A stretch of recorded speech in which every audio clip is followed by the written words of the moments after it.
UFC 290. This is the weigh-in recap show, full card predictions, and the betting breakdown. Cannot wait to talk about each of the matchups after seeing the fighters on the scales. Make sure you guys smash that like button. If you're new to the channel, subscribe. Turn the post notifications on and make sure to share the video as well. Also note, full card UFC 290 Fight Companion live 6 p.m. Eastern time tomorrow. Make sure to tune into it. And before we get into the breakdown, there's been a huge fight announcement. Jon Jones versus Stipe Miocic. It goes down November 11th at Madison Square Garden, and I'm stoked as hell for this fight. I'm actually going to drop an early prediction and reaction tomorrow for that one, so keep your eyes peeled for that video. Let's get into the breakdown. First fight on the card, we have Kamuela Kirk versus Esteban Ribovics. I'm picking the side of Kamuela Kirk. I have been all week long. I do believe his length is a factor, and I'm not sold on the young Ribovics as a prospect right now. He seems a little bit reckless and wild. We'll pull up the weigh-ins. We'll check them out on the scales. There's Ribovics. He did use, I don't know, it's not the towel, but the shield to cover himself to strip down and weigh in. Did make weight. Looks, in pretty fair shape here. There is Kamuela Kirk, who, I'll be honest, I would say looks a fair bit leaner. I got to shrink myself down, actually, a bit so we really can get a more detailed view. Let's also pull up the face-off between these two savages right here. It's a competitive fight. I think Kamuela Kirk is going to find openings. I like his lengthy striking style. I think Ribovics is a little wild. I think he's not a great defensive fighter, and Kirk is going to find openings.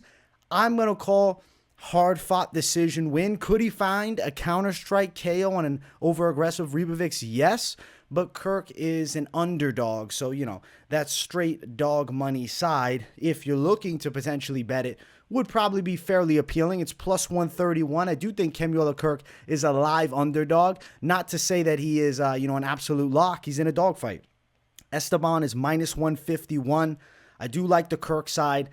I don't really love the prop betting side of things in this fight unless you went with Kirk by KO. At plus 800, and I feel it's possible he could find the knockout, the value of that line right there is actually pretty wild because plus 800 is very low likelihood. And you know what? At the line that it is, plus 800 versus what I actually think the likelihood is, it's definitely possible.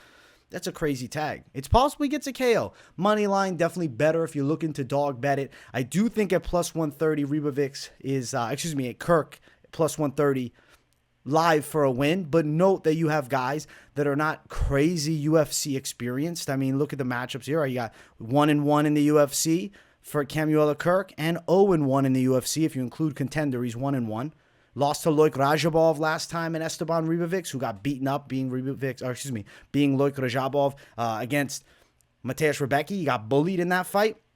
Ribovics, I think, can run into some striking problems here with Kamuela Kirk. So I am going to go the Kirk side. I'm going with the dog to start the night off. And I also do like that 6-inch reach advantage for Kamuela Kirk. Let's keep running up. Next fight on the card, it's Shannon Ross versus Jesus Aguilar. I've been picking Shannon Ross throughout the week here. I think he could stop the Aguilar takedowns and outstrike him. And I also don't think that he's going to look to put himself in bad spots to get guillotined.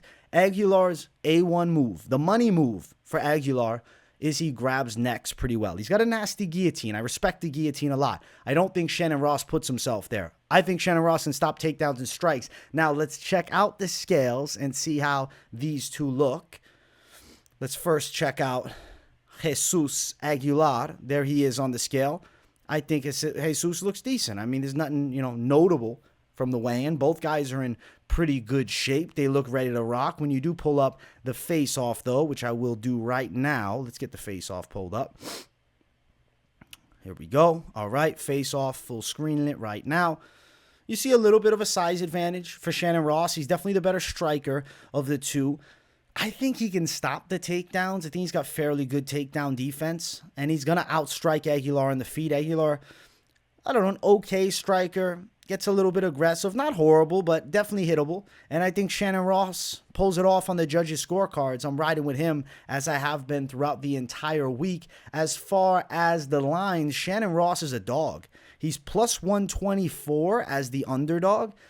Jesus Aguilar, the minus 144 favorite. I like the Shannon Ross side. If I'm looking to throw down, I think the money line is the A side, but I will bring up a Ross win by decision sits at plus 350 with the KO actually at plus 400. I think Aguilar's chin holds up and they do go distance. Ross beats him on the cards. The money line's the A side though. Plus 124, Shannon Ross. I think he's a very live underdog. I liked his feel at the face-offs. I like his style in this matchup here, and I'm picking Shannon Ross as an underdog to beat Jesus Aguilar in the second fight of the night. Next fight on the card, it's Cameron Saaiman versus Terrence Mitchell. I have been picking Cameron Saaiman with pretty high confidence throughout the week, but I was actually really looking forward to seeing Terrence Mitchell on the scale and looking at these two facing off. We'll first pull up the weigh-in here, the official scales, and check them out. There is Terrence Mitchell coming in, slim and lean, normal look. Kind of looks scary with his teeth here. I don't know. Kind of vampirish, like a fucking, maybe like more like a dog, like a wolf, really, an Alaskan wolf. He's ready to bite the shit out of Saaiman. If biting was allowed, maybe with that fang, the pick flip, but I don't think so. Cameron Saaiman on the other side, lean, ready to rock. Let's pull up the face-off here. Looking at this face-off, let's full screen it. Bada bang, bada boom. Cameron Saaiman looks taller than him. He looks like the obviously bigger guy. Guys, I think Cameron Saaiman is going to beat up Terrence Mitchell. I'm going Saaiman, and I'm calling a knockout officially here. I think he's going to get the finish on Terrence Mitchell. We will look at the betting lines. Let's see, does Saaiman have any playability? Well, he's minus 600, so he's a really big favorite, but to be expected. I mean, Saaiman to win inside of the distance is not a crazy call, but that sits at minus 325, so you really got to lean straight knockout, and you're getting nothing on that either at minus 175. Granted, it's better than minus 600, and I think there's a pretty good chance Terrence Mitchell gets knocked out by Cameron Saaiman. So I know it's a little bit chalky of a line. It's not the best tag ever, minus 175. The official pick's going to be KO. The possibility is definitely there. Obviously, the money line is the highest confidence, but you're looking at a 6-1 favorite. Parlay piece, Cameron Saaiman, high confidence, should get the knockout of Terrence Mitchell. I think he hurts him on the feet. Saaiman will come out aggressive. Mitchell, I don't think, can keep him off of him. And seeing them face off, and I mean, Mitchell listed at 5'10", Saaiman listed at 5'8", it looks like Saaiman's half an inch taller. So Cameron Saaiman to get the win. I think he's going to get the finish. Let's keep running up this card. Next fight on the card, Vitor Petrino versus Marcin Prachnio, and I've been stoked for this fight all week. I do think Petrino's a monster on the come-up. I've been picking him, of course. I think he's going to hurt Prachnio when they strike. I think he's going to put him to bed. Let's pull up the scales here. Let's look at these guys. Let me first shrink myself down, and let's check out Marcin Prachnio. Looks okay on the scale, looks decent, and then you got his opponent who looks shredded as fuck and ready to kill. I think Petrino has the potential to be a real monster at 205 with time. He's developing still. Prachnio doesn't have the striking defense, nor even striking skill, I believe, to be able to keep up with him here. I think he's going to get fucked up on the feet. Look at this face-off. I mean, body language, I like that Petrino's right in his face. You see a little bit of a hunch there for Prachnio. Ultimately, I think Petrino chins Marcin Prachnio in the first round or two here. I like Petrino to win by knockout as the official prediction, and I got to say, I love the way he looked on the scale, and I think this is a really good matchup for him. Minus 250 for Petrino. I do think he gets the showcase win. His debut, he didn't look great, but that was UFC debut. That was Octagon Jitters, and this is the big cage, too, and Prachnio is not known for his wrestling abilities. I don't think he's going to be able to get a hold of Petrino. He's going to be forced to strike. Prachnio is a good kicker, but when you have a monstrous puncher like Petrino, the kicker is going to get hit because when he's throwing those kicks, I think a big punch comes down the line. It's Petrino KO. He chins him. Minus 160 for Petrino KO. I'm pretty confident he does get a knockout. It's a, minus 160 line, but I think it's a high confidence line. Petrino, high confidence pick too at minus 250. I think there's a real chance he gets it done in the first round. Petrino in the first round is plus 135. Under 1.5 is minus 140. I do think there's a real likelihood of that. Petrino, knockout, high confidence. He's going to sleep Marcin Prachnio. I don't think this is a close fight. I think it's a mismatch. You have a 25-year-old light heavyweight on the come up versus Prachnio, who's nearly 35 and has never been that good. Petrino all day. Not close. Next fight on the card, we got Edgar Cháirez versus Tatsuro Taira, 130 catch weight. I've been picking Tatsuro Taira to win this fight all week. Cháirez coming in on short notice. I think he's a tough dude and he's a decent fighter. But when they go to the floor, I think the grappling level difference is going to be extremely evident, and it's not going to be close on the mat. Even though Cháirez is going to be difficult to finish early, eventually I do think he gets subbed here. Kind of feeling second or third round sub for Tatsuro Taira. But I will mention Cháirez looks game as fuck. I mean, he's a very intense human being. I mean, look at his face here. Dude looks like a straight cold-blooded killer. And then you have Tatsuro Taira, who looks funny. Like, he looks like a chill guy. He's hanging out, having a good time. He's in good shape. But he's not, a menacing figure. But in the fucking cage, it's not about how menacing you look. It's about the skill set. And the skill set, for me, is a fair amount higher with the side of Tatsuro Taira. So let's look at the official face-off between these two. Tatsuro Taira staring him down. Cháirez, I'm telling you, he's more intimidating for sure. But intimidation is nothing. It's not about intimidation.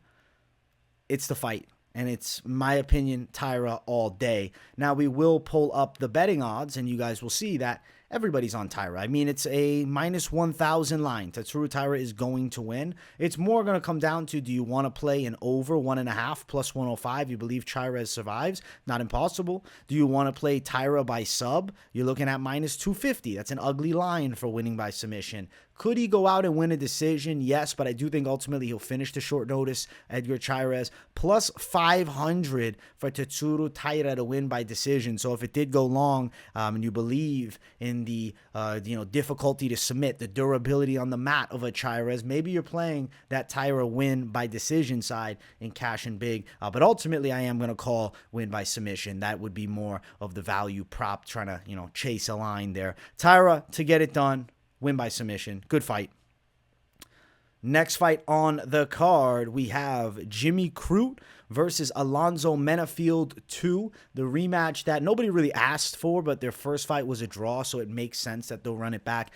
Picking the side of Jimmy Crute, I think if he can get at the wrestling earlier, he could be successful, but note that Jimmy Crute a lot of times falls in love with striking, and he is at a massive power disadvantage, because Alonzo Menifield hits you and can shut you off. He dropped Jimmy Crute multiple times in their first fight. Obviously, Crute finished that fight on top, and, there was a cage grab by Alonzo Menifield, which was the reason that the fight ended up being a draw. I do think Jimmy Crute can beat him if he can get at the wrestling. It is about landing takedowns earlier in this fight. I expect Alonzo Menifield to be very difficult to handle in the first round, but in the second and third, if Jimmy Crute wears on him in the clinch a bit, I do think he could potentially find it. Now, we are in the big cage. Does that allow Menifield to create distance and find big shots? Jimmy Crute's a guy that's been chinned in the past. I'm not telling you Jimmy Crute is the best bet of the century, because ultimately he is on a little bit of a rough slump, and he's been dropped by this guy before. Did go long, and I did finish on top. I think he can get a win, even by submission, if he's on the takedowns earlier and fatigues Menifield. There's Menifield. Looks okay. It's kind of I don't know. Menifield, maybe I'm imagining things, but he looks in subpar shape for what I'm normally used to. Granted, could be that he's not in a complete flex in that position there.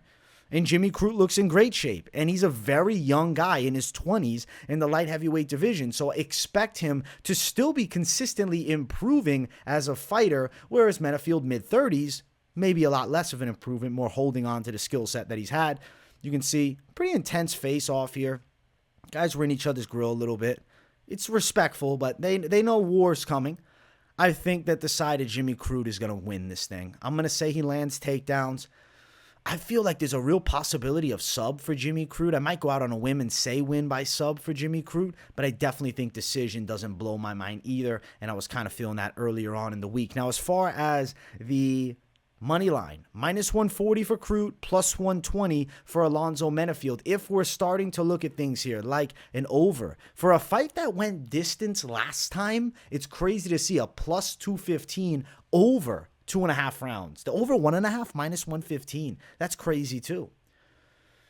Crute to win by submission, +325. Crute by decision is +475. Wow, I'm actually surprised to see Crute by decision is a wider line than Crute by sub. Granted, that last fight he ended up on top.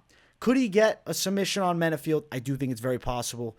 Decision or submission are ultimately live here, and we have two guys that drawed last time. The line originally was -115, so it opened up as a true pick'ems. Now Crute has swelled to a slight favorite, I do believe, because, you know, there's a possibility, right, at 27. Their last fight was 4 months ago, but at 27, you can still make some jumps in 4 months, especially, you know, opponent-specific jumps, landing takedowns earlier in the fight. If Crute can land takedowns early, he can win this fight. I'm going to pick Jimmy Crute to do it. I think that he beats Alonzo Menifield in this matchup here. Let's keep running up the card. Next fight on it, we got the ladies going after it here. It's Yazmin Jauregui versus Denise Gomes. I am picking Yazmin Jauregui. I do believe she is the better fighter. I think Gomes is tough as fuck, though, and she's a really aggressive striker who throws looping shots, who's strong. But Jauregui is going to be quicker and better from distance. She's a more clean kickboxer, so I have to ride with the more clean style. I think Jauregui is somebody they're looking to build as well, and I think Gomes is going to be a good test for a fun matchup, but a winnable one for Jauregui, 100%. Jauregui's getting this thing done. As far as looking at the scales between these two, we'll pull them up. Let's scroll down. Do we have Denise Gomes there? And then we have Yazmin Jauregui. Jauregui looks in crazy shape. I think she's one of the most physically fit women on the roster. Maybe one of the most physically fit fighters. I mean, she is fucking jacked. Look at the face-off here. And you can see both girls are in shape, but Jauregui's midsection is like veiny shredded.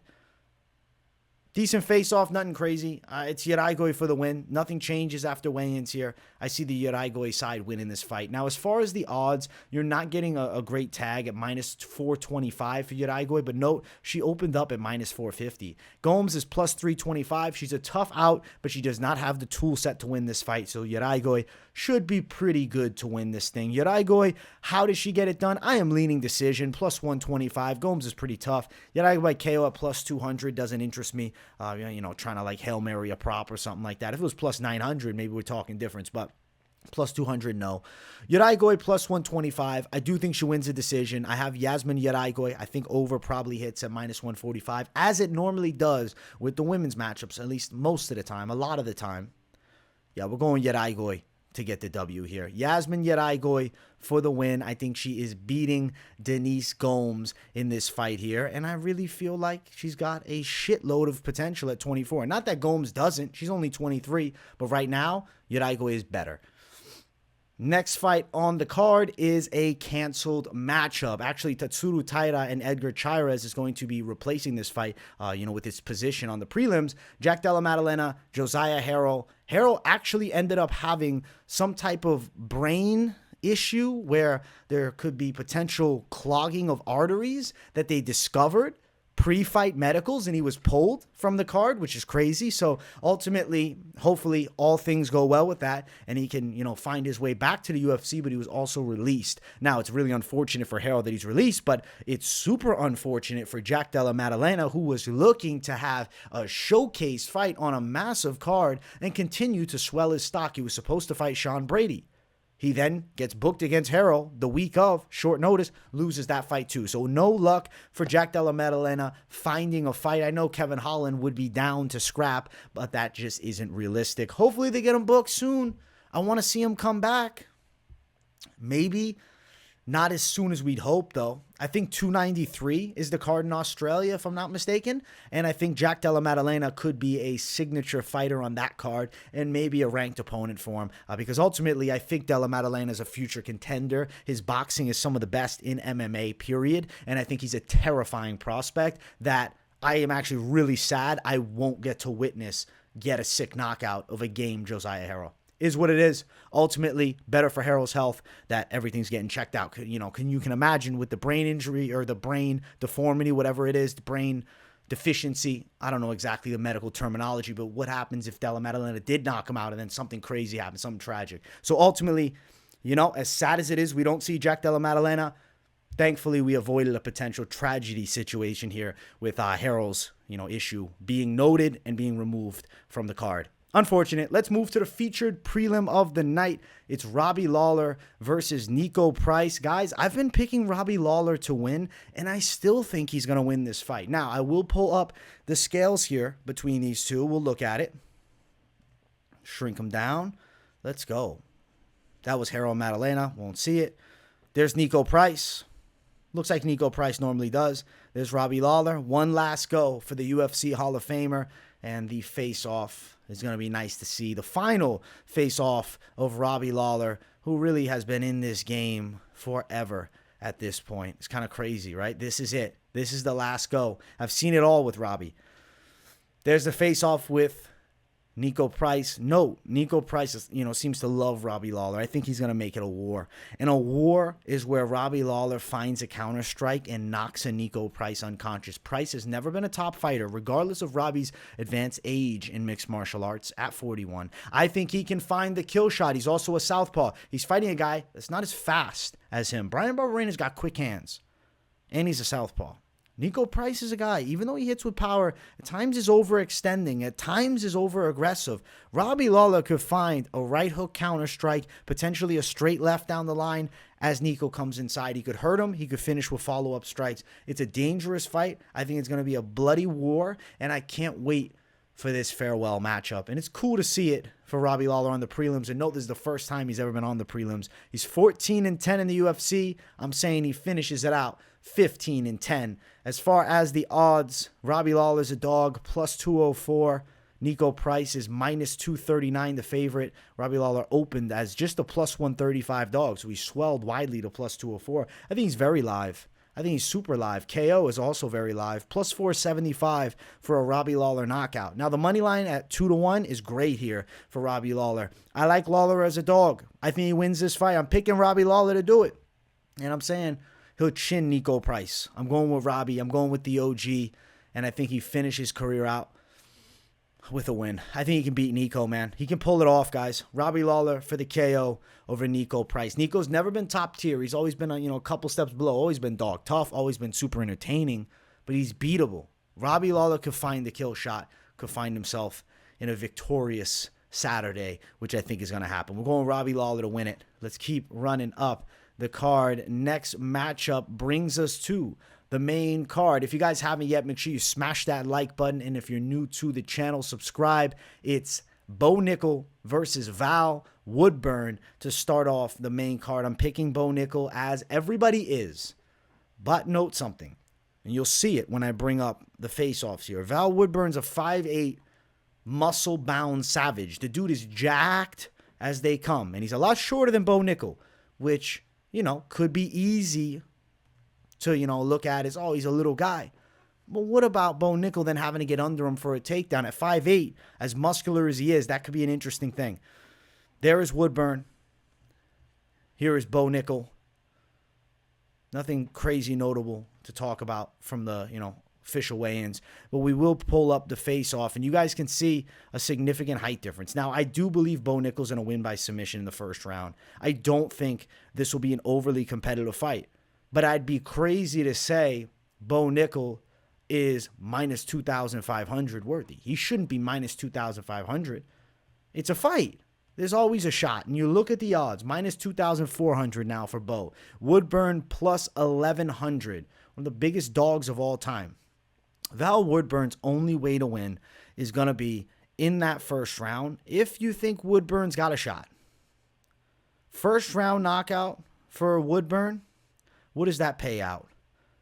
Woodburn knockout first round plus 3,000. Now, just a straight Woodburn KO win sits at now just only plus 1,000. That line's been touched up. It was at plus 2,500 before. Now why would you not just money line it? Plus 1,100 money line, but plus 1,000 knockout prop.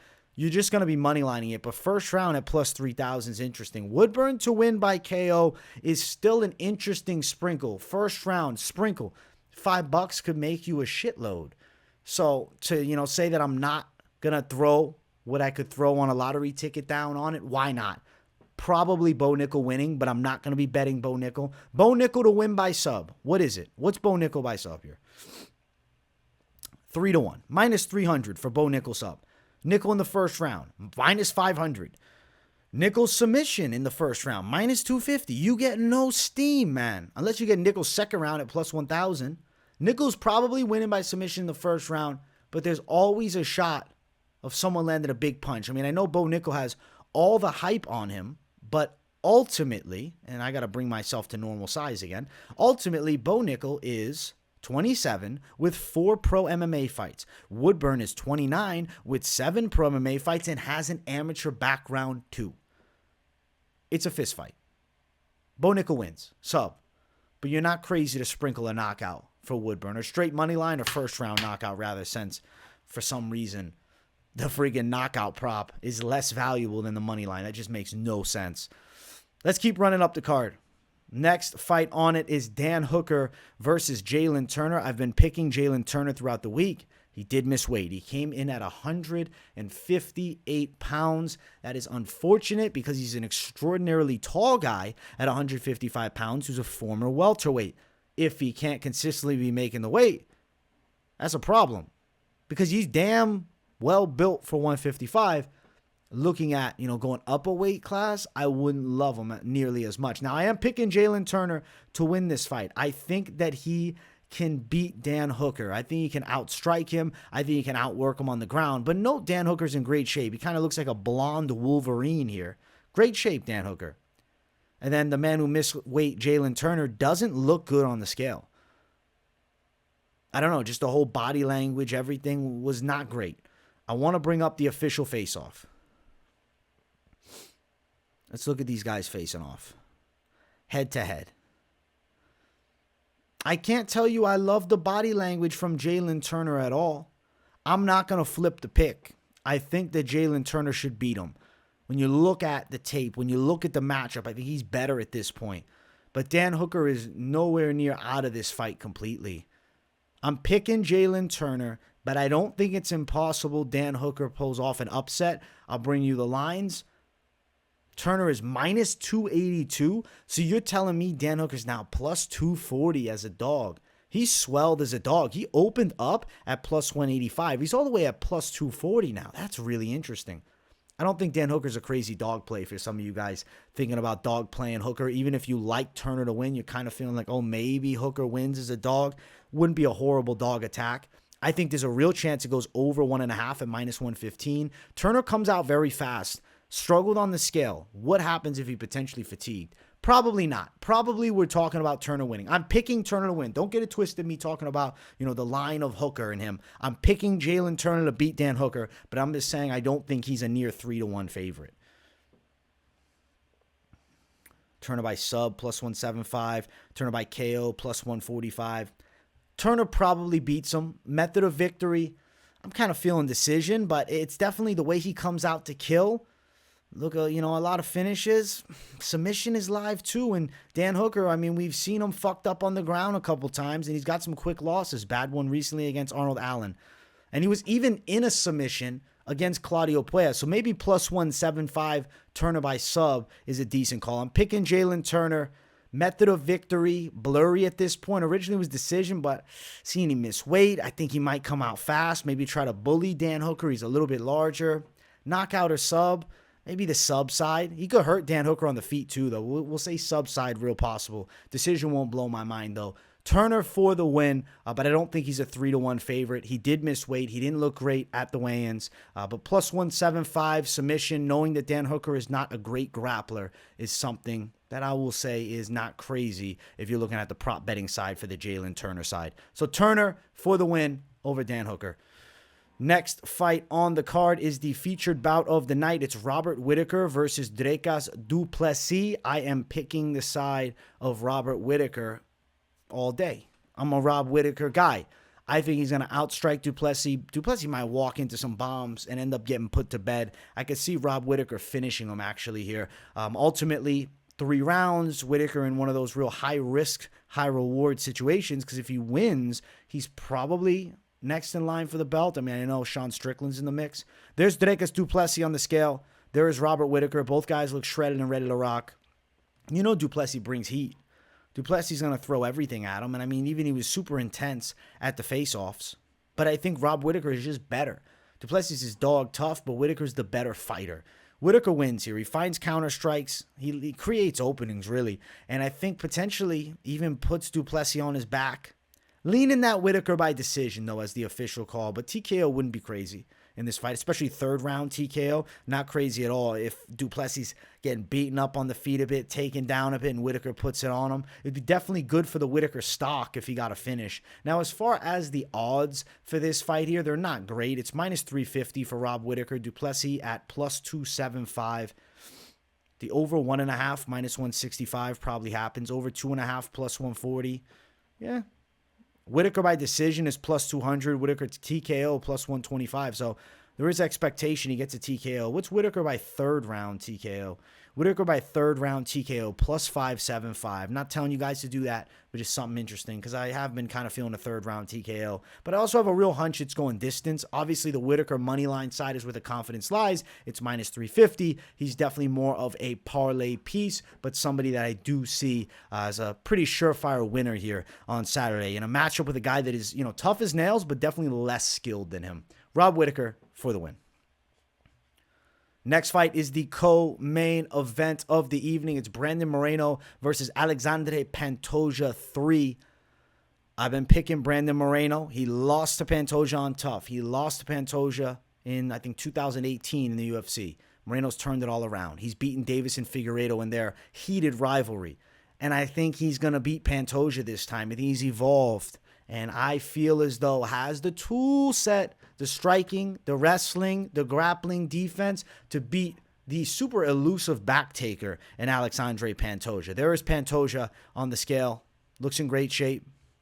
There is Brandon Moreno. Looks pretty good. Nothing crazy to say about his frame. He looks okay. A little bit of fat in the midsection, but he's coming to kill here. He's coming to kill. Brandon Moreno and him facing off. This is the guy that's been his kryptonite.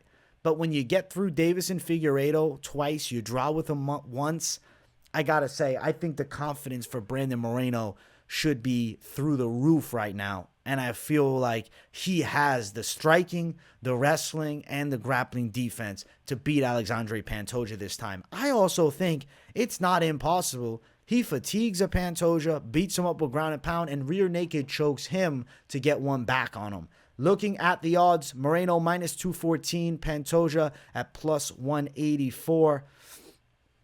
Let's look here. What is submission for Brandon Moreno? Plus 800 submission for Brandon Moreno. Ain't that something? Nope, Pantoja's not been submitted, but if he's tired, he's in the championship rounds, I could see Moreno strangle him. I like Moreno by strangle. I think rear naked. I'm going with Brandon Moreno to win. I'm going with and still, and he finally takes out Alexandre Pantoja. Let's go. Assassin baby for the W. I'm excited as hell to see these two. Main event of the evening, it's Alexander Volkanovski versus Yair Rodriguez. If you guys haven't yet, make sure you smash that like button. And if you're new to the channel, subscribe. I'm picking Alexander Volkanovski. He is the GOAT in the 145-pound division for me. And I think he's going to take out a very skilled, a highly skilled, a tremendous fighter in Yair Rodriguez. Volkanovski's boxing is on point. His kickboxing game is sick. He knows how to close distance well. He's got longer reach than the man that is 5 inches taller than him, and he's got a gas tank that is inhumane. The dude doesn't seem human, man. He seems like something out of this fucking world. Volkanovski finishes on top of Islam Makhachev throwing ground and pound. Yair's going to be the guy to beat him? Fuck out of here. No. Alexander Volkanovski.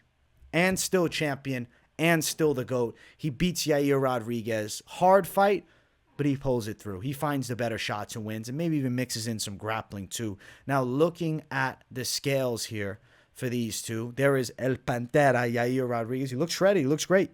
The thing with Volk is, he's not overlooking him. He's not thinking this is an easy payday. He's coming to kill. Look at Volkanovski with the championship belt Band-Aid over his eye because he's scrapping. He's sparring like a savage. He's that guy. Volk is that guy. We all know it. It's Volk show. Volk's that guy. Volk to win. Volk to win. Looking at the face-off, you see Pantoja with the glasses. I'm saying Volkanovski won the face-off. He looked like, yo, I'm killing you tomorrow. Pantoja looked confident and cool, but he's gonna get beat. I'll say decision, but it wouldn't be crazy if Volkanovski was able to put together some ground and pound, potentially finish off Yair Rodriguez in the later rounds. So I'm going with the side of Alexander Volkanovski. I'm going with the and still. The official method of victory prediction is going to be decision. Volk is minus 370. Yair is plus 295. Looking at decision win for Volkanovski, what's that at? Plus 125. Probably wins a decision, but it's going to be 5 rounds of chaos. You'll be sweating like a madman doing that. Volkanovski's getting it done. I think KO is possible. KO TKO is plus 200. Maybe some ground and pound if he hurts Yair on the feet and really fatigues him. Volk is made of something else. His grappling skills are constantly evolving. Can you imagine he subs him, though? Something that nobody's talking about. Volkanovski by sub, plus 900. Volkanovski by sub. It'd be crazy. Probably doesn't happen, but something just to note. I like Alexander Volkanovski to win. He's got grappling with Craig Jones, man. So I think his submission skill set is there. Big dog, Yair Rodriguez. I'm going with Ant still at minus 370. I think Volkanovski pulled this things off. I'm very confident he does it. I'm on Team Volk for the win. That is the main event, but the show is not over just yet. Let me bring up best fight odds, and let's talk about some parlays to play for UFC 290. So I think that Vitor Petrino looked like a cold-blooded killer, and I want to add him to this early prelim parlay. Saaiman. Now we got minus 146. I like that a lot better than just going to minus 550 at Saaiman. Minus 235 Petrino. Minus 146. I think it's happening. And then we'll scroll down. What do we add in? What do we add to the steam here? I don't want to add Jauregui. I want to stay away from this one. At least for this parlay. I think we'll go Volk. Volk's never done us wrong in the featherweight division before. Plus 114, Petrino, Saaiman, Volkanovski. I like this parlay a lot. I do.